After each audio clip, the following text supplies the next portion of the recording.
¿Qué tal? ¿Cómo están? Buenas noches. Estamos arrancando la Caja Negra. Estamos en vivo y en directo por Unicanal, 21 y 6 minutos, 32 grados la temperatura en Asunción. Dos temas tenemos para desarrollar esta noche. El primero tiene que ver, paradójicamente, entre paréntesis, hoy 29 de septiembre se recuerda la batalla heroica de Boquerón y tenemos un caso, según toda la documentación a la que hemos accedido, la producción de la Caja Negra, de cómo opera una rosca judicial, política, para sacar tierras a paraguayos en el Chaco. Y vamos a hablar de un caso puntual de unas 22.000 hectáreas y que este caso, la manera en que algunos actores que están detrás y que vamos a mostrar enseguida en el informe, han actuado para quedarse con esas 22.000 hectáreas valuadas, entre paréntesis, hoy entre 7 a 8 millones de dólares. ¿Y cuál es el componente que acá llama la atención y genera una situación de indefensión para quienes se enfrentan a esta rosca? Porque aparecen actores como por ejemplo un ex ministro de la Corte Suprema de Justicia y abogados que incluso fueron procesados por pedido de coima, que forman parte del estudio jurídico de este ex ministro de la Corte. Aparece el nombre de una mujer, de una señora que reclama que una usucapión, una señora que vive en San Lorenzo, y ella por escribanía dejó constancia de que nunca se fue al Chaco, que nunca pagó supuestamente los impuestos inmobiliarios que en la causa aparecen o que en el proceso figuran en la documentación. Y acá aparecen implicados, según la denuncia, un exministro de la Corte, aparecen dos abogados, aparece un juez, aparece un exdiputado, hoy gobernador en la zona del Chaco. Y todo este esquema vamos a hablar y nos va a contar cómo funciona. Y qué situación complicada para los abogados que quieren llevar adelante de manera legal que se haga justicia en procesos cuando está operando esta rosca detrás. Ese es el primer tema. Y después vamos a hablar haciendo el seguimiento. ¿Se acuerdan ustedes? El martes pasado contamos parte de cómo también opera este empresario Carlos Sosa Palmerola, involucrado en el desfalco de 14 millones de dólares de la financiera ARA, y aparecen denuncias puntuales que nada tiene que ver, entre paréntesis, con ese desfalco a ARA de Finanzas, sino denuncias puntuales que afectan a Sosa Palmerola. Hoy vamos a contar un nuevo caso que tiene que ver con un despojo de tierras en el departamento de Paraguarí, una denuncia formal que hace una familia en relación, Zacarías Sequeira es la familia que hace esta denuncia. Y de vuelta aparece el nombre de la actual pareja de Sosa Palmerola, quien es fiscal de Lambaré, la señora Gladys González. Vamos a contar ese nuevo caso y al respecto va a hacer uso de su derecho a réplica, como siempre lo hacemos, siempre y cuando soliciten acá en la Caja Negra, una de las abogadas del señor Sosa Palmerola, la señora Sara Parquet, va a hacer uso de su derecho a réplica. Vamos con este informe y arrancamos. Ya está con nosotros la abogada Mirta Feltes. ¿Cómo funciona este esquema o esta rosca judicial política que opera para despojar de tierras a paraguayos en el Chaco?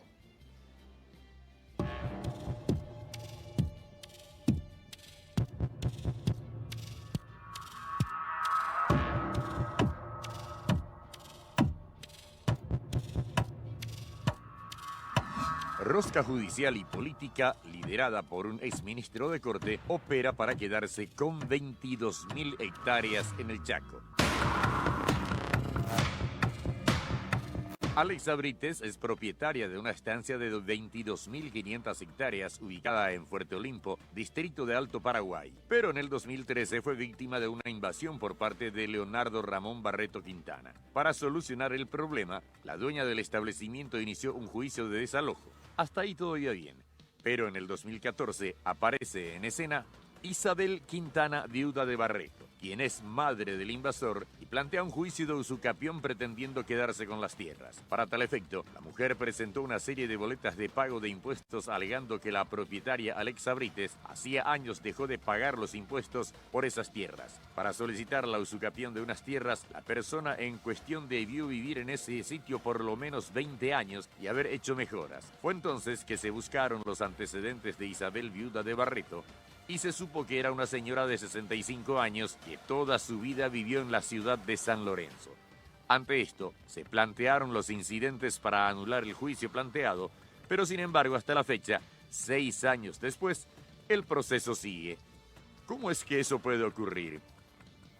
Aquí es donde empiezan a saltar nombres como el del exdiputado José Domingo Adorno, actualmente gobernador de Fuerte Olimpo, quien sería la persona que hace de nexo para que se proceda a la invasión de las tierras y luego los pedidos de usucapión. Una vez que se logra, estos inmuebles son cedidos a extranjeros, en su mayoría brasileños. Para torcer la vara de la justicia, también se necesitan contactos de alto vuelo en el Poder Judicial. Y es donde entra en escena el exministro de la Corte Suprema de Justicia, Miguel Óscar Bajac, quien casualmente en el 2014 y hasta que se jubiló en el 2018, era el presidente de la circunscripción judicial de Alto Paraguay y tenía como hombre de confianza en la zona a Álvaro Quevedo, el supuesto encargado de presionar a jueces, fiscales y toda autoridad de Fuerte Olimpo para que todos los fallos en el caso de la señora Alexa Brites salgan en contra. Un ejemplo claro de ello fue que el juez Leopoldo Villalba Morel, teniendo a la vista pruebas irrefutables de la invasión que realizó Leonardo Ramón Barreto, lo sobreseyó.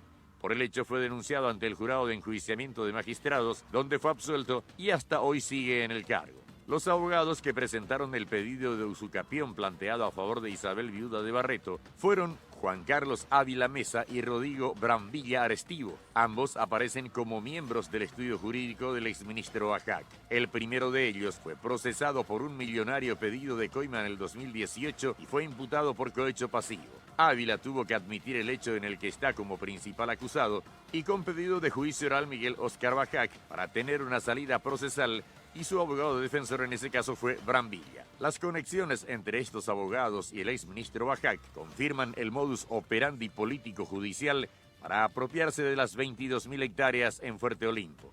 Tras las averiguaciones, incluso la misma Isabel, viuda de Barreto, admitió que nunca fue a pagar impuestos de tierra alguna, y menos aún conoce que tiene un proceso abierto de usucapión que está siendo tramitado en la zona de Fuerte Olimpo gracias a un poder que ella le otorgó a los abogados. Es más, incluso se tiene a la vista en el expediente que las boletas de pago de los impuestos que presentaron en el juicio fueron adulteradas. Teniendo el testimonio de la accionante que dice desconocer un pedido de tierras, además afirma no haber pagado impuestos por las 22.500 hectáreas, el juicio iniciado en el 2014 hasta la fecha no está resuelto. Pasaron 6 años de un proceso viciado de nulidad por donde se lo mire, pero las presiones políticas y sobre todo judiciales provenientes de Miguel Óscar Bajac hasta la fecha hacen que la señora Alexa Brites siga esperando justicia.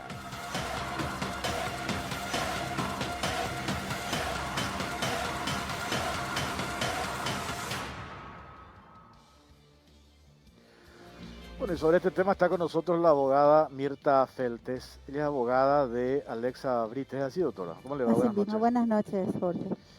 Bueno, esto que estábamos viendo ahora en el informe, uno se pregunta lo que debe ser para usted litigar frente a todo este esquema, como decíamos, donde aparece en escena un ex ministro de corte, aparece un ex diputado, hoy gobernador, aparecen estos abogados, funcionarios del Poder Judicial. No debe ser nada fácil litigar en estas condiciones, doctora. Así mismo, Jorge, de hecho que el hecho que esté acá en el programa es la primera vez que recurro a la prensa. Ya es por una especie de desesperación, porque ya agotamos todas las instancias todo, las documentales que le acercamos, ustedes pudieron ver lo extenso que es, tratando de pelear contra esto que se nos venía encima y todos estos años. Nosotros empezamos a litigar, yo no me imaginaba, reconozco que es la primera vez que me encontré con un caso así, donde al principio empezamos a hacer todo lo que conocemos de derecho para defender la propiedad de la señora Alexa, y con el tiempo nos fuimos dando de que había algo más. Había algo más en el... Sí, a ver si podemos ponerle bien su micrófono a la doctora para que salga, para que salga mejor. Ahí vemos imágenes. Esta es la propiedad, reitero. Esta es una propiedad que hoy está evaluada entre 7 y 8 millones de dólares. O sea, estamos hablando de ¿cuánto? Casi 22.000 hectáreas en el Chaco, doctora. Ahora sí retomamos lo que estaba diciendo. Sí. Como les decía, 22.500 hectáreas. Va a ser más preciso, 22.500 hectáreas. Sí, y algo más la propiedad. Como les decía, cuando empezamos este trabajo conjuntamente con un colega, sabíamos lo que teníamos que hacer, conocemos de derecho, empezamos a plantear, y luego en las primeras actuaciones ya nos damos cuenta de que habían cosas raras, por decir, porque todo esto que nosotros, toda esta información que obtuvimos en estos años, no fue de una vez, ¿verdad? Fuimos descubriendo, porque no era un juicio normal. Acá nosotros, los colegas van a entender, nos encontramos con la contraparte, debería haber un juez imparcial en el medio, como se dice, y nosotros litigar valiéndonos de nuestro conocimiento, astucia y tal vez algún error de la contraparte. Pero acá no ocurrió eso. Yo me adelanto ya a decir, ¿verdad? Yo no les conozco a mis contrapartes, esos dos abogados. Hace casi 6 años que litigo. Estos dos abogados, entre paréntesis, acá tengo el nombre: Juan Carlos Ávila Mesa y Rodrigo Brambilla Arestivo. Rodrigo Brambilla Arestivo. Estos son los abogados. ¿Usted nunca le dio a estos abogados? Nunca. Es más, me atrevo a decir que nunca pisaron Fuerte Olimpo. Y es ahí lo injusto, y como usted me dijo, cómo arrancamos, ¿verdad? Lo agobiante que es, y cualquier colega va a entenderme. Porque nosotros tenemos un sistema de presentar nuestros descargos, nuestros escritos, la contraparte va, y el juez determina lo que corresponde, no corresponde, pero lo mínimo que tiene que hacer un abogado es ir. No le estoy hablando, ahora en modo COVID normalmente se facilitan otras formas, pero en ese entonces uno tiene que ir, revisar su expediente, ver las providencias. El juez de allá de la zona es este señor Leopoldo Villalba Morel. A mí me dicen que este juez, que entre paréntesis, si se quiere hacer una investigación o se hace y se pide un allanamiento del despacho, la oficina de este juez, van a encontrar en la oficina del juez el sello de estos abogados. Es decir, que estos abogados que usted dice, nunca, usted que litiga, ¿hace cuánto tiempo? Desde el 2013. Y van a ser 6 años. 6 años. En esta ¿Nunca causa se encontró con estos abogados? Nunca. Estos manejan desde acá directamente en contubernio, según lo que a nosotros nos pasaron y vimos la documentación, prácticamente a control remoto. Eso entre paréntesis, le digo nomás el antecedente del juez. Y acá, para entender cómo funciona, para ir haciendo cronológicamente, primero se da una invasión a la propiedad. Primero invaden la propiedad. Así mismo. Y con eso se pretendió distraerle al propietario de estas 22.000 hectáreas, o a la propietaria, en este caso la señora Alexa Brites, concentrándose en ese incidente o llevar adelante ese proceso por invasión y planteando el desalojo. Así mismo. Paralelamente a eso, le meten lo de la usucapión, que entre paréntesis, ¿quién encabeza el desalojo? El desalojo lo plantea mi representada, la señora Alexa, para desalojar al señor Ramón Barreto. El que invade es Ramón Barreto. Sí. Iniciamos el proceso, obviamente cuando vos planteas eso tenés que agregar las documentales, sea título propiedad, que demuestran que sos la titular de la propiedad y por ende estás reclamando el desahucio de esa persona, el desalojo propiamente dicho. Y es ahí donde mientras estábamos litigando en los primeros pasos de eso, ellos supuestamente, estos abogados presentan el 30 de diciembre, un 30 de diciembre, la demanda de usucapión, donde la plantea la madre del señor Ramón, Isabel Quintana, viuda de Barreto. Sí. O sea, el que invade la propiedad es Leonardo Ramón Barreto. Sí, el que se posiciona en el inmueble. Mientras ustedes se estaban concentrando en el juicio de desalojo, aparece en el 2014 en escena Isabel Quintana, viuda de Barreto, que entre paréntesis es la mamá del invasor y plantea el juicio de usucapión, pretendiendo quedarse con estas 22.000 hectáreas. Sí. Que entre paréntesis a mí me decía el otro abogado que trabaja con usted, Sí. Que se enteraron de este caso de usucapión, así por una casualidad. Sí. Porque en realidad, insisto, mientras ustedes estaban con el proceso, con la causa de desalojo, ellos ya estaban por vender la propiedad, o por lo menos pretendían vender la propiedad. Sí.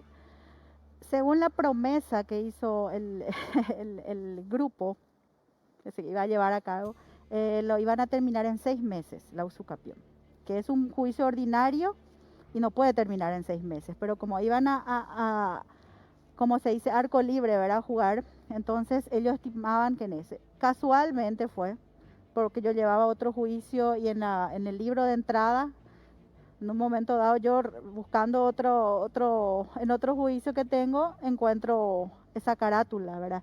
Y obviamente me llama la atención el nombre, coincide con mi representada, no es un nombre que se escuchaba mucho ni se veía mucho.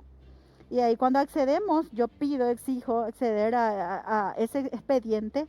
Ya fueron los primeros días de febrero, ya estaba con todas las providencias, los oficios remitidos al registro público para anotación del litis, etcétera. Y me espanto más porque las documentales que agregaron en el expediente eran las mismas que yo agregué a mi desalojo. Claro, o sea, los mismos documentos Sí. que ustedes presentaron usaron pero en su contra. Lo utilizaron para armar el Sí. cuerpo de lo que es el usucapión.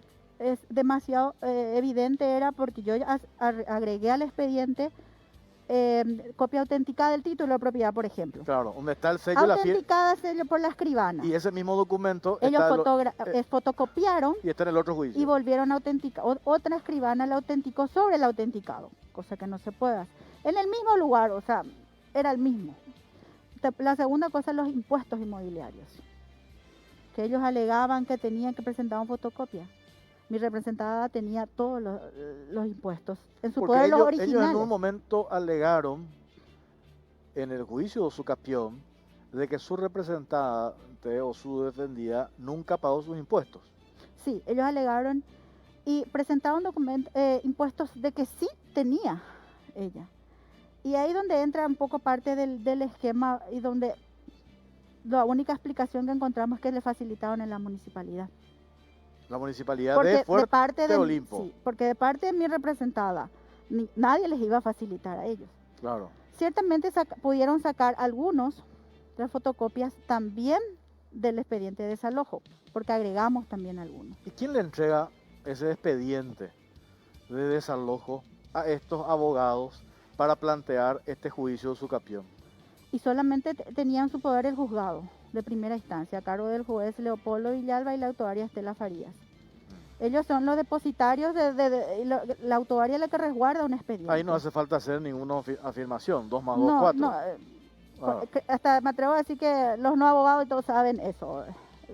Entonces, y es más, sacar fotocopias de eso es peor aún, pero es calcado. Vos pones así los dos expedientes y son lo mismo.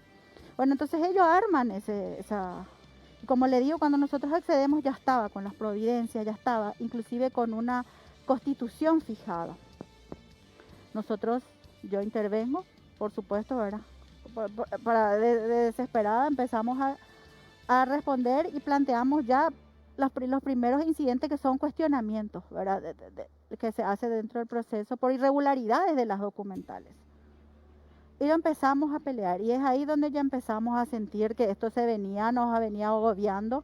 Es más, tenemos un incidente que nos llevó más de 2 años de nulidad de actuación, ¿no? Donde correspondía ese, injustamente nos rechazaron ese incidente y en todas las instancias, injustamente rechazaron. ¿Por qué? Porque si se daba lugar, eso se anulaba todo y tendrían que volver a plantearlo. También les exigimos que presenten los originales de los impuestos que ellos alegaban tener pagados por la señora Isabel Quintana. Hasta la fecha nunca cumplieron con esa intimación nuestra. Exigimos para que ellos puedan demostrar que sí los pagó, porque nosotros sabíamos que ella nunca pagó. Estaba viendo y me pasan acá también datos sobre este tema. No sé si yo te di el otro día, cuando nosotros con la producción de la Caja Negra nos reunimos para enterarnos en detalle de este caso, que nos parece escandaloso, ¿verdad? Por todo esto que está exponiendo. Y hasta ahora nos preguntamos cómo es que este proceso sigue, ¿verdad? Al hacer un une con flecha, quiénes están detrás, decimos, ahora entendemos por qué este proceso continúa. Pero independientemente de eso, ustedes tienen unos documentos que son irrefutables. Por ejemplo, esta señora que plantea la usucapión, de nombre Isabel Quintana, viuda de Barreto.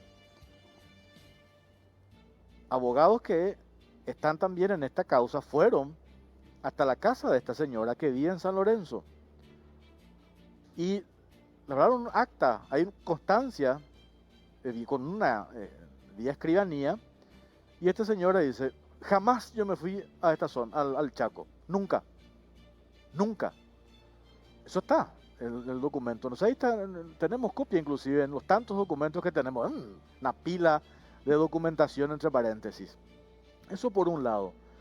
Y después le preguntaron: pero ¿usted llegó a pagar el impuesto inmobiliario por estas tierras en el municipio de Puerto Limpo? La señora dice: jamás, nunca. Entonces, con esa documentación y con ese testimonio de esta señora, que supuestamente es la que plantea el juicio de usucapión, pretendiendo quedarse con la tierra, este juicio tiene que quedar sin efecto, de manera inmediata. Entonces, esto demuestra que esto fue un montaje burdo, donde existen actores poderosísimos que están detrás. Y a esto otra vez, cuando hablamos de un montaje burdo, aparecen cuestiones muy llamativas. Y donde entra el nombre, o donde aparece el nombre del ex ministro de la Corte Suprema de Justicia, el señor Óscar Miguel Bajac. Fueron tan, me parece a mí, y perdón que lo diga, tan torpes, que una de las notificaciones aparece en una dirección Torreán Viera y Alfredo Seifergel. Y vaya coincidencia, quien vive en esa dirección vive hoy el ex ministro de la Corte Suprema de Justicia, Óscar Bajac.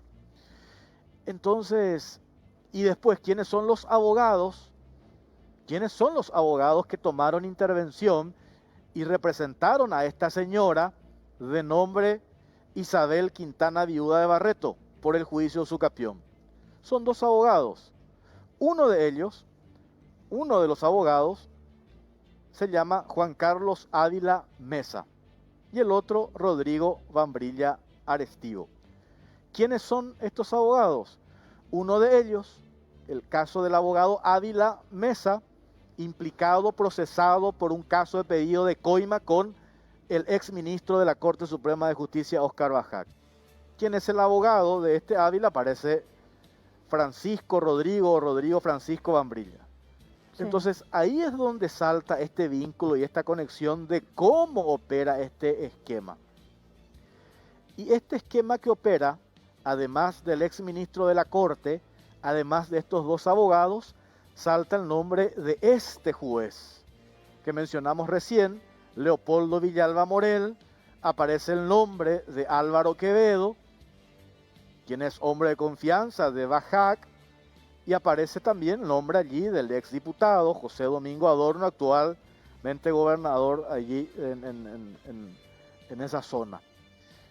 Entonces, insisto en este tema, doctora. con todas estas evidencias que se tienen y con toda esta documentación, me imagino usted, y le digo con todo respeto, una abogada no lo digo insultándola, pero mucho menos, pero una abogada litigante de pasillo va a enfrentarse, que tiene agarra a una representante o le contratan en su condición de abogada, le contrata a esta señora, Alexa Brites, y usted se encuentra con este muro y con inclusive la manera así hasta burda en que han montado este esquema. Yo digo y estoy hablando en base a toda la documentación que he observado, y que el documento más objetivo de todo esto es el testimonio de la señora que plantea supuestamente la usucapión. Está el testimonio de la señora. Dice, yo nunca planteé nada, ahora me estoy enterando. La señora dice, yo nunca pagué ningún impuesto, ahora me estoy enterando. Entonces, ¿cómo es posible que este caso siga todavía? Y tiene que ser justamente por lo que estoy mencionando, porque en un juicio normal esto es imposible. La señora es otra persona que jamás la vi, nunca estuvo en Puerto Limpo, nunca apareció. Dentro del proceso había momentos donde ella tenía que comparecer. La señora declara que no conoce Puerto Limpo, nunca se fue, ¿verdad? Entonces ellos tratan de llevar desde acá, control remoto, ese juicio. El primer fin era despojarles. En realidad yo creo que se les complicó un poco ya el panorama con un momento que supimos muy rápido dentro del proceso, intervenimos. De repente a nosotros se nos burlan y nos dicen, 6 años ya, no pueden ganar. Para nosotros consideramos como una victoria. Porque ellos tenían todo montado para quedarse con... Realmente si nosotros no lo peleamos, no hacíamos bien las cosas, procesalmente hablando, ya hubiésemos perdido la propiedad. Y después, a la vuelta de la pausa, hay otras cuestiones, y está toda la documentación entre paréntesis, de cuestiones burdas. Porque esta misma señora, Alexa Brites, tiene otras 25.000... No, 15.000 hectáreas. 15.000 hectáreas colindantes, ¿verdad? Por un lado están las 22.500 que reclama supuestamente esta señora, utilizando la figura de la usucapión colindante. Hay otra propiedad de 15.000 hectáreas. Y cuando yo hablo de que esto es tan burdo, ¿cómo se nota que tanto los abogados, este juez, que nunca me acuerdo su apellido, este juez Villalba Morel, Leopoldo Villalba Morel, mezclan, incluso se confunden? En algún escrito, en algún oficio habla de esta propiedad o menciona la propiedad de 15.000 hectáreas. En otro oficio mezcla y confunde, pone las 22.500 hectáreas. Entonces, ¿dónde se lo mire? Este es un juicio plagado de irregularidades. ¿Y cómo subsiste, cómo avanza, cómo todavía perdura? Y la respuesta está con este esquema, con esta rosca que estamos hablando y mencionando incluso nombres y apellidos, vínculos de quienes están detrás, y ahí uno puede hacer fácilmente el une con flecha y sacar sus conclusiones. Hacemos una pausa, venimos enseguida.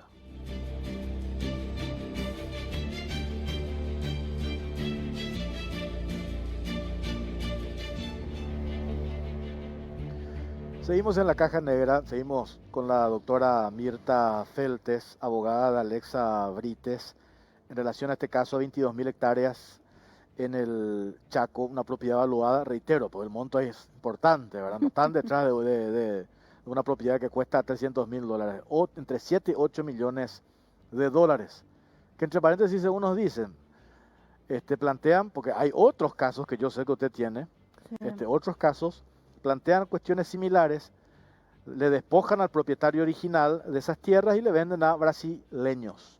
Sí. Y yo digo, a propósito, hoy hablaba de lo que fue la victoria heroica, la batalla heroica en realidad, de Boquerón, todo lo que significó para el paraguayo, los excombatientes, los soldados que fueron y lo que padecieron para defender el Chaco. Aparece acá un grupo que actúa de esta manera para despojar a paraguayos de sus propiedades de tierras en el Chaco y entregarle a los brasileños. Eso entre paréntesis. Lo que mencionaba antes de ir a la pausa, este error que decíamos recién en la pausa, me parece que no existe el crimen perfecto. Así mismo. Porque en la promoción de la demanda o en el juicio o usucapión que plantean, Ahí ya se equivocaron en La finca. en la finca. Pusieron mal. Sí. Confundieron la finca, que está pegada una al lado de otra, la de 22.000 con la de 15.000. Pusieron Sí. la de 15.000 cuando tuvo que haber sido la de 22.000. Así es. ¿Y qué se hace en esos casos? Un error gravísimo. Ya no podrían subsanar, por eso es que nosotros cuestionamos porque eso no es en un documento posterior, es en la promoción. No sé qué se les pasó por la cabeza a los abogados, no sé cómo se equivocaron y consignaron mal la finca. Y uno medianamente tiene que individualizar correctamente el inmueble a usucapión. Se supone, la naturaleza de la usucapión es que la persona viva, pague los impuestos, conozca el inmueble que está habitando. Entonces cometen ese error, nosotros cuestionamos, caso omiso, a todo eso, durante todo este tiempo. Porque la intención era continuar, a pesar de que es un juicio muerto. Yo por eso digo, claro, yo no soy abogado, Sí. soy periodista y uso la lógica. Yo no sé cómo ustedes van a llevar adelante cuando la promoción de la demanda, usted me dice ya se hizo mal. Yo miro las cuestiones y los documentos objetivos que se tienen sobre la mesa para hacer después una valoración o un juicio de valor. Entonces acá, de entrada, más allá de que usted dice se equivocaron de la finca, tuvieron que poner la de 22.000, pusieron la de 15.000 que nada tiene que ver, plantearon este incidente, le notificaron al ex ministro de la Corte en su directo. Todo es real, ¿verdad? Pero yo digo, ¿quién plantea el juicio de usucapión? Plantea, reitero, esta señora Isabel Quintana, viuda de Barreto, supuestamente. ¿Y quiénes son sus abogados? Ávila Mesa y este señor Brambilla. Sí.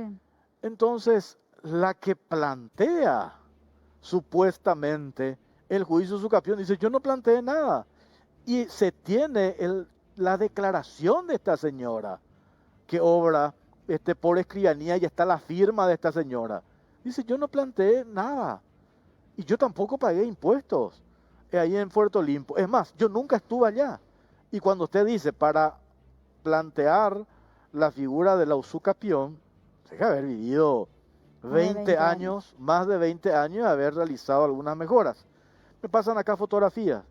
Para justificar, creo que metieron 5 vacas, animales a la propiedad, que entre paréntesis ni siquiera están marcadas. Ahora no sé cómo van a... Por eso digo, pero eso es otra cuestión. O sea, es un complemento. Acá está el elemento objetivo. La señora que supuestamente plantea la usucapión dice, yo no planteé nada. Entonces este juicio tiene que estar muerto. No sé qué estamos discutiendo. Es más, Jorge, nosotros tenemos varios juicios, como ya mencionaste. Aparte de eso, teníamos el desalojo, tenemos una causa penal donde se le procesó a Ramón Leonardo Barreto por desacato y ella, a la madre, Isabel Quintana, viuda de Barreto, por invasión de inmueble ajeno. Ella en esa causa nunca se presentó. Usted sabe que en lo penal tiene que comparecer en el determinado momento ante el juez, nunca, alegando enfermedad. Ella físicamente no apareció, es más, ni sabe de eso. Manejan todos los abogados entre los jueces, ella nunca, ella está con orden de captura, porque eso se libra cuando el juez le llama reiteradas veces a comparecer, a someterse al proceso penal, y ella no compareció. Entonces se libra orden de captura. De hace meses que estamos así. Y el hijo Ramón está ya con fecha, está ahora... Esto en el caso de la invasión. La invasión, que es una causa penal. Distinta a la paralela, podríamos decir, y consecuente a la otra, a la que estamos hablando. Y ella nunca compareció, nunca se fue. Fue increíble este esquema también, porque sé que hay otros casos similares. Sí. Y para tratar de graficar y que la audiencia entienda, te invaden X personas tu propiedad. Vos, Mirta Feltes, tenés una propiedad en el Chaco, tenés 10.000 hectáreas, te invaden. Por supuesto, vos te desesperás, iniciás un juicio de desalojo, te concentrás en ese juicio de desalojo. Calladitamente o calladamente, en contubernio con jueces corruptos, bandidos y delincuentes que están ahí en la zona, a cambio de no sé yo de qué, de cuando vendan, supongo yo, la propiedad se va a quedar con unos mangos, te meten lo de la usucapión.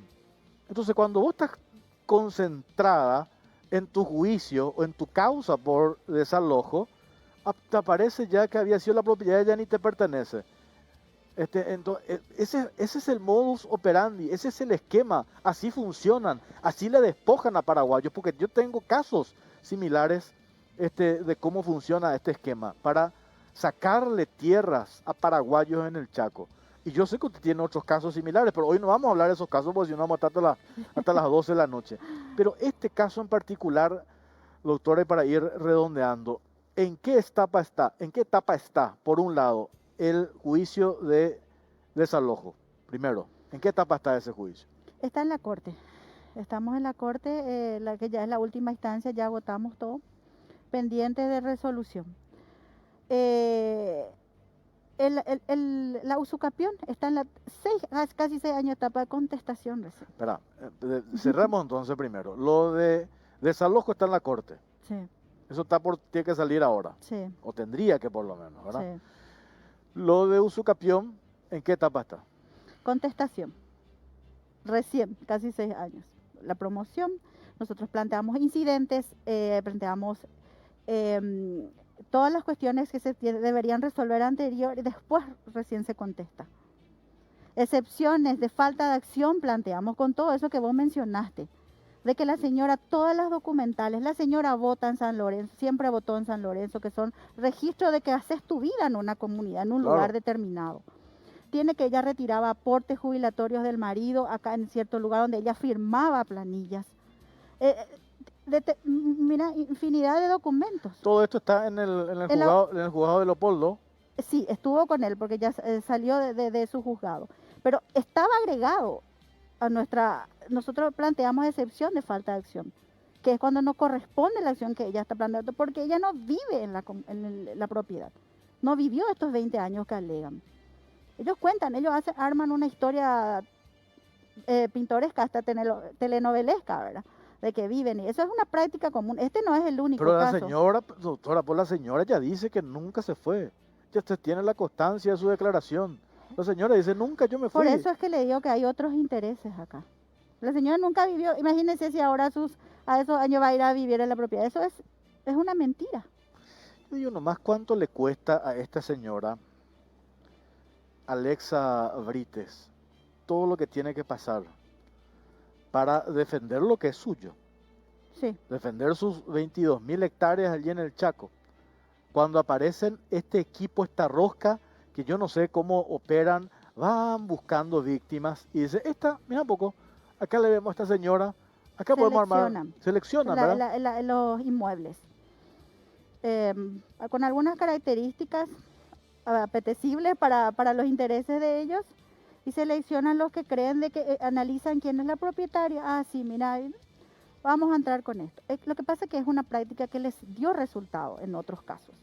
Como te digo, lastimosamente tenemos poco tiempo. Te puedo traer montones de casos anteriores durante este proceso que yo voy llevando a los 6 años y recientes también, similares, donde buscan a una persona, generalmente de escasa preparación, con cierta edad ya, donde aparece el nombre, pero son otras personas las que litigan y llevan adelante. Claro, como el caso lo usaron acá esta señora, a la Isabel Quintana, sí, viuda de Barreto. Pobre señora, porque ella no tenía la más pálida idea. Llegas a decir eso. No sé. Llegas a decir, porque no estás litigando porque con ella. Porque la embretada a la señora te dice, yo no planteé nunca nada, yo no firmé nada, yo no hice nada. Pruebas tenemos de ello, de que ella no está al tanto, ella no es la litiante, ella no vive ahí. Yo conozco, yo viajo, pero yo conozco las propiedades, sé quiénes están, quiénes no están. Y el fin primero es ese, despojar. Tal vez si nosotros no descubríamos eso a tiempo, en 6 meses tenían su usucapión.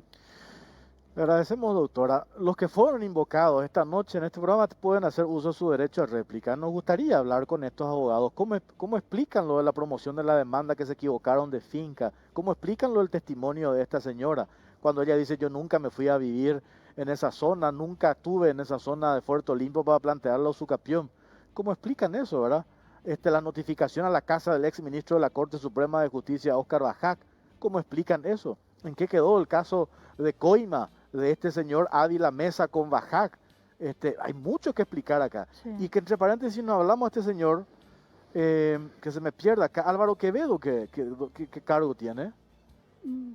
Nunca pude comprobar dentro del organigrama de la circunscripción Alto Paraguay, nunca supe si tenía algún tipo de cargo, ¿verdad? Pero sí se manejaba en el Alto Paraguay en la época que el ministro estaba todavía activo, o sea, como ministro, como digamos el que iba y Él controlaba. era el así. superintendente de la circunscripción del, Sí, eso creo que salió en el de ese informe, departamento. sí, sí, él por mucho tiempo fue superintendente, que es como el contralor de, ellos se dividen los Y ministros de corte. coincidentemente aparece ahí una foto de acá con este señor, ¿cómo se llama? Álvaro Quevedo. Quevedo, sí. Doctora, vamos a ir en contacto. Gracias por su tiempo. Gracias a ustedes. Bueno, nosotros hacemos una pausa. Ahí está, este es el señor. Reitero, todos los aludidos en este programa pueden hacer uso de su derecho a réplica. A propósito de derecho a réplica, a la vuelta de la pausa tenemos una nueva denuncia, el caso Sosa Palmerola. Una persona identificada, arrima documento, hace una denuncia puntual que vamos a mostrar después. Y ya va a estar con nosotros la abogada Sara Parquet, una de las abogadas del empresario Carlos Sosa Palmerola. Pausa, venimos enseguida.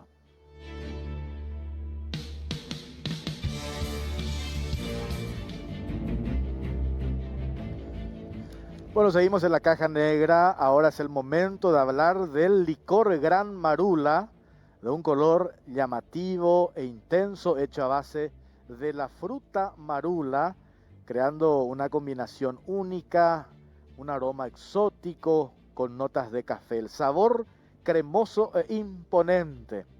Es el verdadero sabor de África.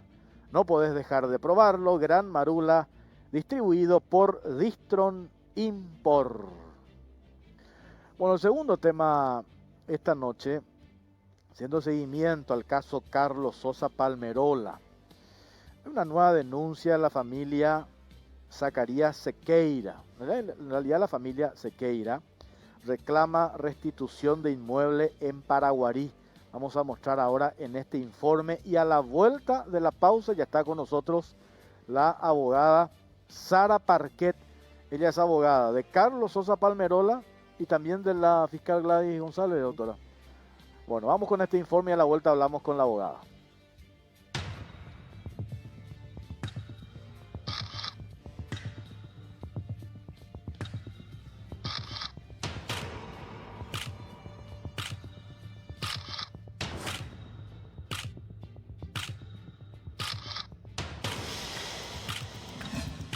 Carlos Sosa Palmerola, un estafador serial, desde el año 96 aparece vinculado a estafas y desfalcos.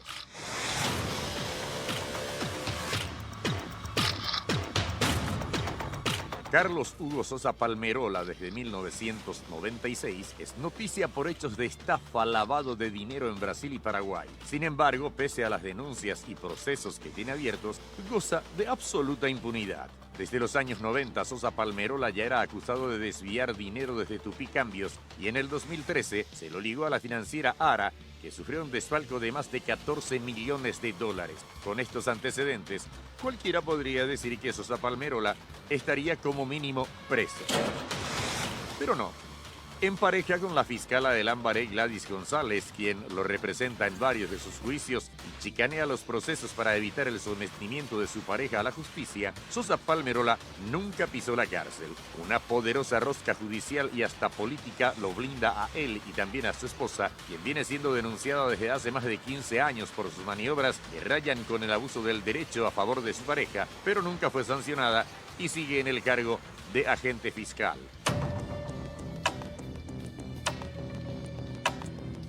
Pero Carlos Hugo Sosa Palmerola no solo está ligado a manejos torcidos en materia financiera, también aparece en otros casos, como es uno en el que está queriendo apropiarse de una casa ubicada en la ciudad de Paraguarí, valuada en $1 millón. La vivienda pertenece a Zacarías Sequeira, quien falleció en el año 2009 y mediante una escritura de dudosa legitimidad, supuestamente el dueño le vendió a Sosa Palmerola el inmueble por 1.000 millones de guaraníes un mes antes de morir. La denuncia señala que el 20 de mayo de 2009 se firmó el contrato privado de compraventa entre Sosa Palmerola y Sequeira ante la escribana María Luisa Fleitas Ayala, donde se le pagó en efectivo 1.000 millones de guaraníes. La firma que aparece en la escritura no es similar a la del señor Sequeira. A mediados de junio de 2009, Sequeira cayó gravemente enfermo, por lo que fue internado. Sus hijos tuvieron que prestar dinero para solventar los gastos hospitalarios y unos días antes de fallecer, el 29 de junio, llegó hasta el hospital donde estaba internado el escribano Rodolfo Ricciardi Jara, quien fue sorprendido por un familiar en el momento en que entintó el dedo del enfermo, quien estaba inconsciente, para agregarlo como firma al contrato de compra-venta de la casa de Sequeira. ¿Por qué el escribano hizo esto, si supuestamente en mayo ya se concretó la venta del inmueble? Cuando se presentó la denuncia fiscal, se pudo saber que el escribano en cuestión fue enviado por Sosa Palmerola y que era el notario que trabajaba para él. Tras las averiguaciones, se supo que supuestamente Sequeira vendió su casa a Carlos Hugo Sosa Palmerola por 1.000 millones de guaraníes un mes antes de fallecer. Lo extraño del caso es que los hijos de Sequeira buscaron el dinero y nunca lo encontraron, y se pidió incluso informes a bancos, financieras y cooperativas para ver si la plata fue depositada, ya que es un monto muy grande, pero nada. Es más, los familiares de Sequeira recordaron que su padre vivía a premios económicos hasta el momento de su fallecimiento y nunca les comentó sobre la venta de la casa. Actualmente hay un juicio por restituir el inmueble a la familia Sequeira y anular las escrituras que a toda vista parecen ser falsas. Sin embargo, el Poder Judicial de Paraguarí parece estar al servicio de Sosa Palmerola, ya que van años de proceso y hasta el momento el inmueble sigue en litigio, sin resultados a favor de la familia Sequeira.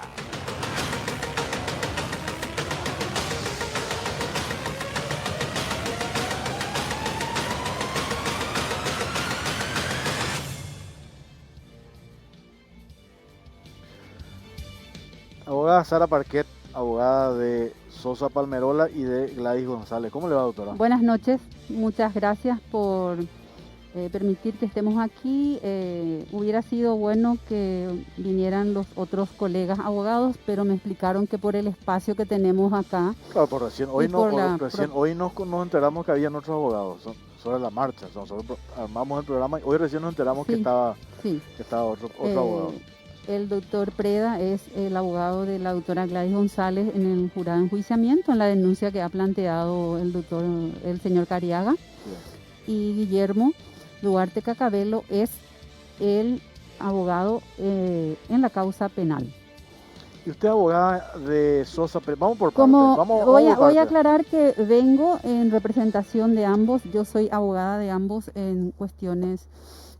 hace ya de 7 años más o menos o más, y en este caso voy a procurar de comentarte las verdades, porque se han mencionado muchas mentiras en todos estos prácticamente 3 programas que han transcurrido, y tenemos nosotros nuestras verdades y quiero explicarte. A ver, ¿qué tiene que ver usted en el caso del empresario Careaga que hace el reclamo de los 1.600 millones de dólares? ¿Usted es abogada también en ese caso? No, señor, por eso te estoy explicando. Como no es posible o no le permitieron venir al doctor Preda... Doctora, para aclarar, no es que no le permitimos. Hoy nos enteramos nosotros que él era abogado. O sea, sí. Hoy tenemos el programa armado.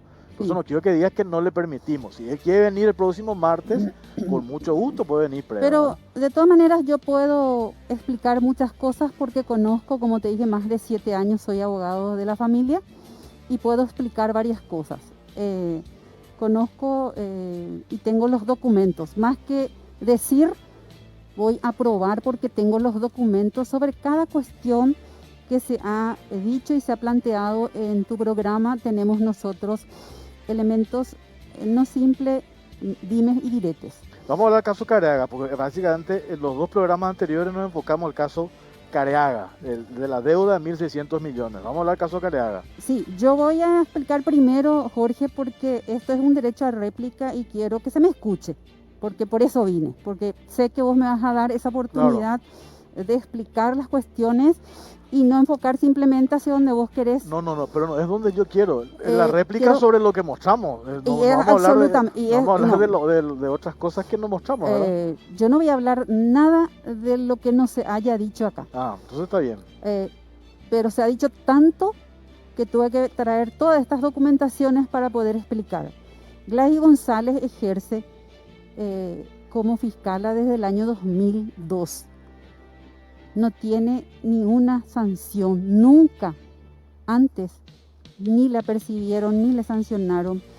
Se le había denunciado en el 2009 y en el 2018, recién en el jurado de enjuiciamiento de magistrados, se dictó una resolución por el cual desestiman la denuncia en contra de ella y para que voy a tratar de desvirtuar rápido las cuestiones que se han dicho. Se ha dicho de que en el jurado también ella ejerce influencia y por eso todas las denuncias se han desvirtuado y se han cerrado rápidamente. No es así. Desde el 2009, una denuncia que prácticamente duró 10 años, en el 2018 salió la resolución por el cual se cierra esa investigación preliminar. ¿Quién firma? Como presidente Criscovit, Torres Kinzer y Baqueta y los demás.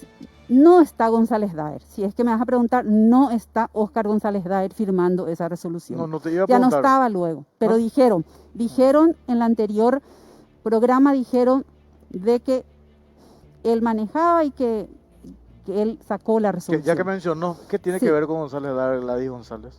Es su hermana. Ah, su hermana, está bien. Pero están distanciados. Ok. Todo el mundo sabe. Ella tiene una trayectoria impecable. Escuché yo personalmente que dijeron que supuestamente la buscaron en su lugar de trabajo y no la ubicaron. Quien ejerce en el fuero penal sabe que si es abogado o si es fiscal, no se queda en una oficina sentado a esperar hacer algo. Seguro, si se fueron, dependiendo de cuándo se fueron, porque nos dijeron cuándo se fueron a buscarla y no la encontraron, seguro o estaba en una audiencia preliminar o estuvo en un juicio oral. ¿De su causa, su unidad penal o de su unidad o de su penal. marido? Yo te voy a aclarar desde ya que la única vez que Gladys González interviene en una causa de Sosa Palmerola es el 24 de agosto de 2020. Nunca, jamás, en ninguna causa, ni en el de la extradición, ni en ninguna otra causa abierta en contra. ¿Cuál es la causa del 24 de agosto del 2020? La de Cariaga. Ah, ahí. Es la única vez que se presenta ella. ¿Y por qué se presenta? Que la que fue ella a tribunales. Sí. Para la audiencia preliminar que no se hizo, ¿verdad? Exacto. ¿Por qué se fue? Ella pidió permiso en la fiscalía para... Es lo que te quería mostrar y te voy a mostrar documentos que ella tiene firmado del día 25 tiene permiso particular y del 7 al 30 de septiembre tiene vacaciones. Del o sea, 25 de agosto. Sí. Ya. Entonces, si Del es 25 de agosto tiene vacaciones. ¿O pidió No. permiso? pidió permiso particular, Ya. Y el 24 ella se fue a la preliminar. ¿sí? Y nunca antes, en ninguna causa, como ustedes dijeron, que ella viene interviniendo desde siempre en cuantas causas hay. Yo manejo la causa que es de estafa de Carlos Sosa Palmerola, que inició en el 2015, que es supuestamente en el desvío de los 14 millones. No hay una sola intervención de ella para decir que ella influyó o influye. Además, me ha permitido hacer el trabajo de defensa, tanto Carlos como ella, absolutamente a libertad. Entonces, se mencionó, por ejemplo, de que supuestamente ella intervino en el tema de la extradición que había pedido de Brasil, que supuestamente ella fue la abogada que intervino. Acá tengo... ¿Quién dijo eso? Eso yo no me acuerdo. Se dijo... Acá. Dijo Óscar Tuma, y acá yo tengo el documento. ¿Quiénes son los abogados de Carlos Sosa Palmerola? Pedro Ovelar y Piris. Y acá está, yo tengo todos los documentos que prueban eso. Nunca, jamás. Gladys González, entonces, una sola vez intervino. O Se fue el 24, Una sola. el Y lo 24 hizo, de agosto. Una sí, sola vez, según su versión, ¿verdad? Según su versión.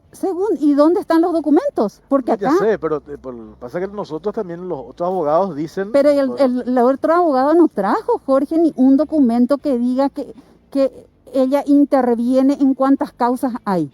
¿Dónde el otro abogado probó? ¿Dónde Oscar Tuma probó que Gladys intervino en la extradición? Yo sí te puedo mostrar acá los documentos, ¿verdad? Donde Gladys Pedro... no fue fiscal en el caso de un juicio de Sosa Palmerola con su ex mujer Gladys Colmán. No. ¿Quién? El caso de un... Ya ni me acuerdo, porque ese se habló así de paso, porque no era el fondo. ¿Quién? No, espérame, doctora. Un caso que se habló así de paso, simplemente para hilar nomás. La fiscal Gladys González no era fiscal de un caso que tomó ella intervención, donde estaba Sosa Palmerola y su ex mujer, su ex esposa Gladys Colmán. No es que tomó intervención. Ella como fiscala le asignan las causas. Y ella estuvo inicialmente en esa causa como fiscala hasta la audiencia preliminar. Pero todavía no era pareja. No era pareja, y tenemos documentos que prueban que ella incluso estaba casada con otra persona. Vos me dirás, no tiene nada que ver. Pero antes de esa fecha en donde ella deja de ser fiscala, que es la audiencia preliminar, nunca antes tenía una relación sentimental con Sosa Palmerola. A partir de la audiencia preliminar interviene Humberto Otazú y Juan Claudio Gaona como fiscales en la causa. Son los que intervienen en el juicio oral y público. Y es en donde se le condena a la Colmán. Eso es apelado y la Cámara confirma. ¿Qué tiene que ver Gladys con eso? No, para aclarar entonces, doctora, para resumir, ¿sí? Para que la gente entienda. Sí, claro. Lo que usted dice es que Gladys González nunca tomó intervención en los procesos de Sosa Palmerola. Eso por un lado. ¿Cierto? Solamente una vez, que se fue el 24 de agosto ahí a la audiencia preliminar. ¿Y por qué lo hizo? Quiero explicar. Porque, como te expliqué antes, en la causa de Cariaga, el abogado es Guillermo Cacabelo. ¿Por qué se fue ella entonces? El mismo día le habían fijado audiencia preliminar, audiencia a Efraín Alegre, y no podía estar. Entonces, como la ley a Gladys le permite, el artículo 91 del Código... De la ley orgánica del Ministerio Público. Sí, te traje. La ley orgánica del Ministerio Público, artículo 91, y Código de Organización Judicial le permite. Y todo. A mí me extraña cómo el colega viene a decir, por ejemplo, que ella ilegalmente interviene en esa causa. ¿No sabe esa disposición legal? No, pues si el abogado invocó esa causa. No, señor. Al contrario, está acá la denuncia. Mira, acá está la denuncia donde dice que ella ilegalmente, esta es del jurado, mira, donde ilegalmente dice que interviene. Yo te quiero hacer recordar nada más que en las causas que es de tu esposo, de tu hijo, de tu papá y de tu mamá, vos, aunque seas ministro de la Corte, podés intervenir cuando se trata de... todos los casos. Sí. Te voy a dar un caso, hoy cuando estábamos mirando los documentos... En la ley no se hace la salvedad a casos menores, porque yo le pregunté... No. Yo le pregunté, porque eso yo creo que es una falencia de la ley entre paréntesis, ¿verdad? Claro. Pero eso es otra cuestión, ¿verdad? Pero entre paréntesis, le pregunté a Ricardo Merlo, de la Asociación de Fiscales. De fiscales, sí. Y él me dice, sí, la ley orgánica del Ministerio Público la autoriza, pero para casos menores, sucesión, herencia. Entonces dije, sí, pero eso no está escrito, ¿verdad? Eso no está, la ley por lo menos no está. Bueno, pero, acá la norma es clarita, dice, sí, podrá intervenir en todos los juicios que se traten de su cónyuge, de su padre, de su hijo. Hay un ejemplo me hizo acordar hoy me hizo acordar detenernos en eso, está en la ley, eso sí, ya está. Pero quiero decirte. Pero tiene que cambiar entre paréntesis, porque si no, un fiscal no puede estar distraído en otras causas mientras particulares. Eso, ¿verdad?, está vigente y se pueda hacer, está allí. Sí. Avanzamos Un ejemplo. Miriam Peña, camarista laboral, exministra de la Corte.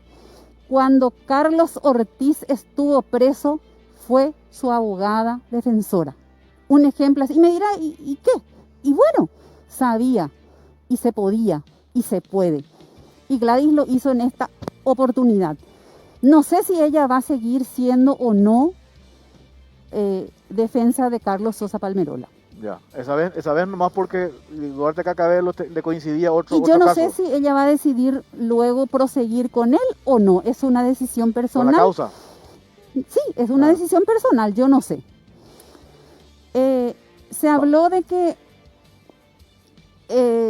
ella interpuso una habeas data en forma ilegal también, porque ella dice que no quería se le investigue y que porque tenía influencias.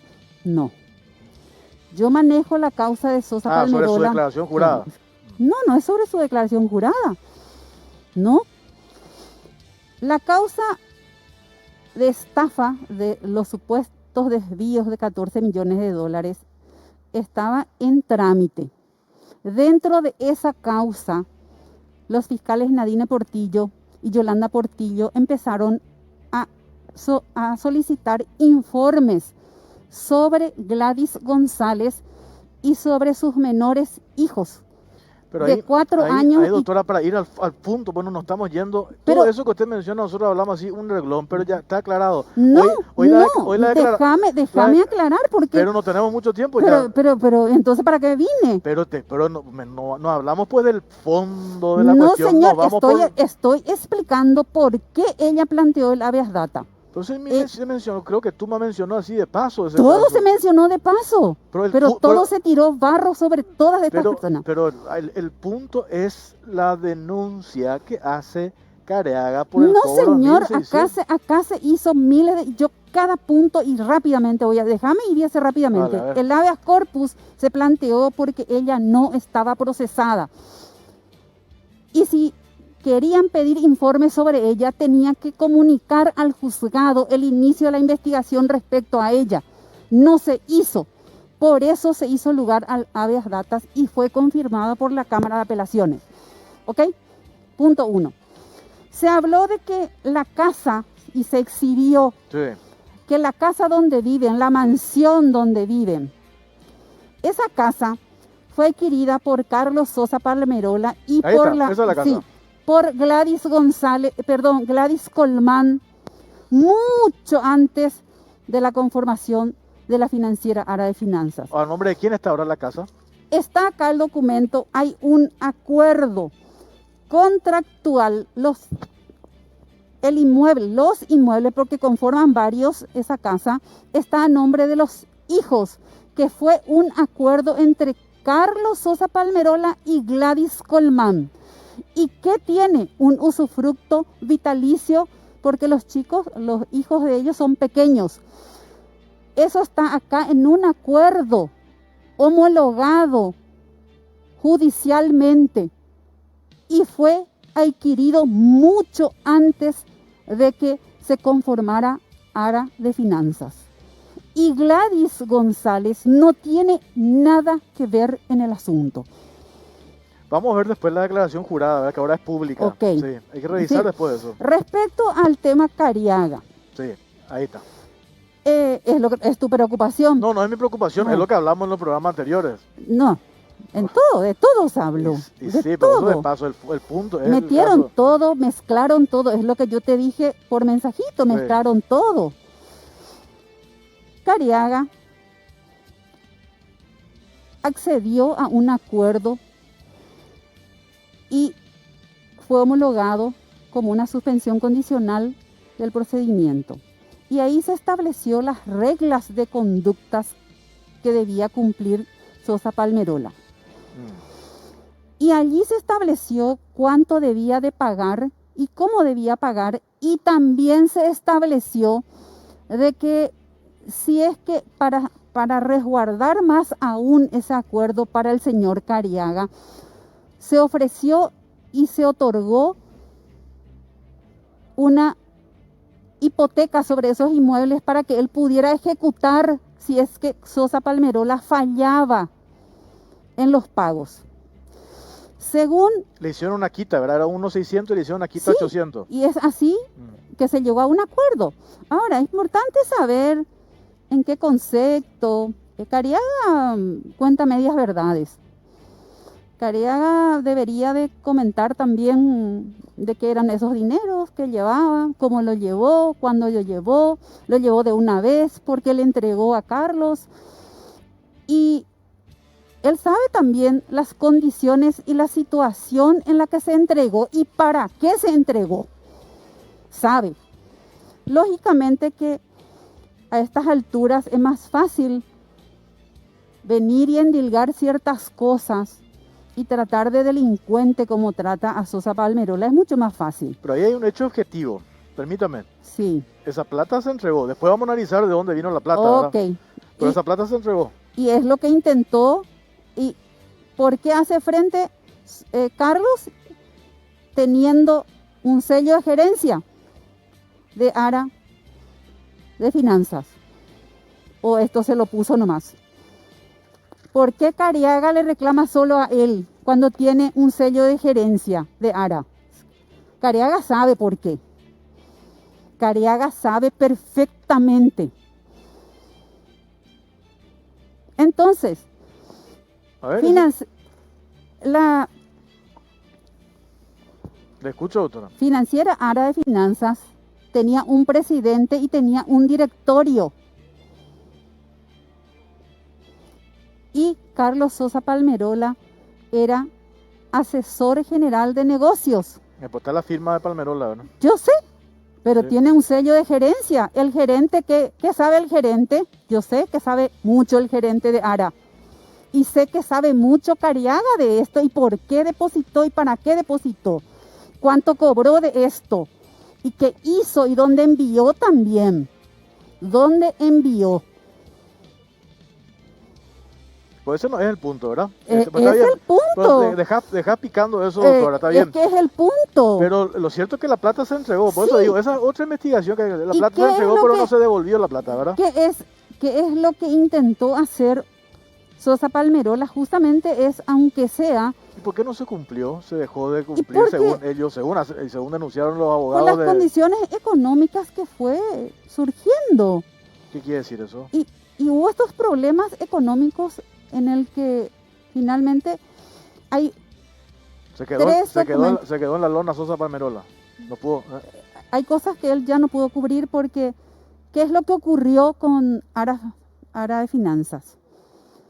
El que actuaba o fungía de presidente y los directores de ARA de Finanzas se borraron. Se hicieron ellos las víctimas. Tanto que realmente lo que yo debo decir es que son ellos los que tienen influencia para no estar procesados. ¿Por qué un asesor de negocio está procesado en la causa de los 14 millones de dólares y ni un solo miembro del directorio y ni el presidente? Y cuando el Banco Central hace el sumario... Ese es otro tema, doctora. pero vos estamos hablando- mezclaste todo. No, pero eso se menciona para poner en contexto. Señor, acá tiene un sello de Pero gerencia. está la firma de Sosa Palmerola. Está bien, pero hay un sello de gerencia. Y le entregan pues la financiera, no le entregan a un usurero en una Entonces, esquina. ¿y por qué desaparecieron? ¿Y dónde están los miembros del directorio de ARA? Pero el presidente. Ahí dice que Sosa Palmerola recibe de Carea y él Sí, firma, ¿verdad? y- Pero tengo que hacer una pausa. Sí, Tenemos todavía tiempo. ok. 9 minutos. Vamos a tomar agua, doctora. Un ratito. Bueno, pausa. Venimos enseguida.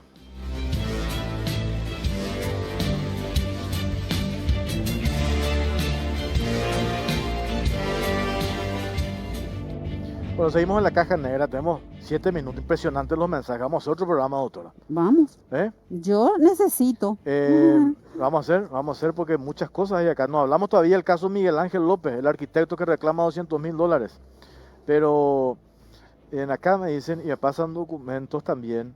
Bueno, pues eso vamos a hacer en otro programa, porque vos viniste, porque me preguntan acá por qué yo te dejo hablar mucho, y se está haciendo uso de tu derecho a réplica, entonces yo no puedo intervenir tanto, te tengo que dejar. Acá me pasan desde el 2017, interviene Gladys en el proceso de su marido, me pasan acá los ¿En dónde documentos, está? y por eso vamos a hacer otro programa, acá me pasan los documentos. Mm. Entonces con ¿En su, cuál? con su, con ¿En su cuál? argumento firmado y sellado por gerencia, entonces el ¿En dónde? firmante se abrogó funciones que no tenía. ¿En dónde? Él era gerente y se hizo pasar por gerente entonces. ¿En dónde está? No, acá yo tengo. No, después- ¿en dónde está donde ella interviene? no, acá me pasaron el escrito. Bueno, No. seguimos entonces. En En síntesis, no pagó Sosa Palmerola porque se quebró, se fue al mazo. Sí, pero si Careaga quería ejecutar la hipoteca, lo podía hacer. ¿Por qué no lo hizo? ¿Acaso no es mucho más seguro? Le ofreció, le entregó varios inmuebles para ejecutar. Vos sabés, Jorge, que eso es valioso. O sea, tener un inmueble O ante... sea, no tenía plata, pues le dio inmueble a Claro. Careaga. Y Careaga no aceptó eso. No, está la hipoteca. Ahora puede ejecutar si quiere. Por valor de los 800.000 Sí, dólares. señor. No por los 1.600 porque el acuerdo era no, 800. el nomás. acuerdo estuvo. Él accedió, ¿verdad? Ya. Entonces, usted lo que dice, ¿por qué no ejecuta la hipoteca entonces? Claro. Para recuperar su plata. Y es más, según tengo acá, Guillermo Cacabelo, el escrito de Guillermo Cacabelo, dice de que hubo un error de parte del juez de ejecución porque el plazo en el que se tenía que cumplir para poder después revocar no había fenecido. Por eso se apeló esa resolución y por eso está una acción de inconstitucionalidad planteada y por eso se habla de que no se puede hacer la audiencia preliminar porque tiene que definirse primero esta cuestión. ¿Y qué tal si la Corte Suprema de Justicia decide que realmente no corresponde revocar la suspensión condicional porque el plazo no estaba vencido y porque realmente hay un error acá? Por eso es que y acá está el escrito de Guillermo Cacabelo que dice eso y justifica, y no, es muy común, Jorge, actualmente decir tal abogado chicanea. La prensa, ustedes están acostumbrados, a mí me han dicho un montón de veces cuando yo planteo una cuestión de recursos existentes en el código, ¿por qué dicen que son chicanas? ¿Para qué entonces están en el código los recursos de Ese es otro apelación? tema. Después vamos a hablar del abuso de esa figura. Pero por favor. Cacabelo es un especialista entre países. Bueno, vamos a hablar de Y Cacabelo entonces ahora. vas a decir que yo soy más. No, pero Si vos... hay un abuso. Es una discusión que no lo vamos a hacer ahora. No lo vamos a hacer ahora. No, señor, porque si está establecido en el código. Claro, pero hay un abuso, en la nomás ley, decimos. Está establecido, pero hay un abuso. No hay un abuso, porque desde el momento que vos ejercés Doctora, espera, tenemos que hablar de Miguel Ángel López, que acá nos escribe y dice que solamente tiene la firma de tu cliente Carlos Sosa Palmerola, no hay ningún sello ahí. ¿Y? No, pues te estoy diciendo, él denunció el otro día que... Que digan todo su apellido. ¿Perdón? Que diga todo su apellido. Miguel para Ángel empezar. López. ¿Y? No sé yo cuál es eso. Sería interesante. Bueno, que pues diga espera, todo. Samaniego su apellido. ¿Y qué tiene? ¿Tiene que ver con los samaniegos? No sé. Importante que diga todo su apellido y diga de dónde sacó el dinero y todo eso también. Si vamos a estar hablando de cosas y solamente tratar de delincuente a una parte y otro y no sé qué y tirar vamos todo. a completar entonces, doctora, Sí. pasando la información que tenés del Sí. segundo apellido de este señor López, vamos a armar la historia para sacar en limpio. Totalmente. Pues nosotros, vos sabés, yo te considero mi amiga, porque acá me dice una señora, ¿por qué la abogada te amenazó con el dedo? Yo le dejo a ella porque la doctora sabe para qué es mi amiga. ¿Qué dedo? Pero, no, pues así dice que me hiciste, pues no importa eso, no hay drama. Vamos a juntar todo, porque O vos, sea, sabés, vos me conocés cómo yo trabajo. Vamos a juntar todo Pero lo que Jorge, hay, vamos a juntar todo lo que hay y vamos a sacar en limpio esto. Cada uno, o sea que hay, cada uno tiene su parte. Yo nomás lo que digo, te dimos el voy espacio a poner del bajo derecho. la mesa entonces mis No, manos. a mí no me molesta, te cuento nomás, ¿verdad? A mí no me molesta. Porque gesticular No como hay una problema. cuestión, yo más o menos, ¿Qué pasó? ¿Por qué no le paga tu cliente a Miguel Ángel López sus $200.000 y que dice que la amenazó de muerte? No lo digo yo, lo dijo él el otro día. Le encontré en un supermercado, me dijo, te iba a meter un tiro en la cabeza, dice que le dijo. ¿Cierto eso, doctora? ¿y cómo yo voy a saber si es cierto lo que dice López? ¿No le preguntaste a tu cliente? Yo le pregunté, ¿Y qué te dijo? y claro que no. Negó. Él no es una persona agresiva, al contrario, él ha procurado cumplir desde su lugar con algunas cuestiones que quedaron pendientes desde la financiera ARA, porque el presidente y los demás directores no se hicieron de cargo de nada y él procuró cumplir con cierta gente, porque cree que es de persona de bien hacer eso. Ahora, Cumplió, por ejemplo, con la pareja de una senadora colorada. Con él ya cumplió.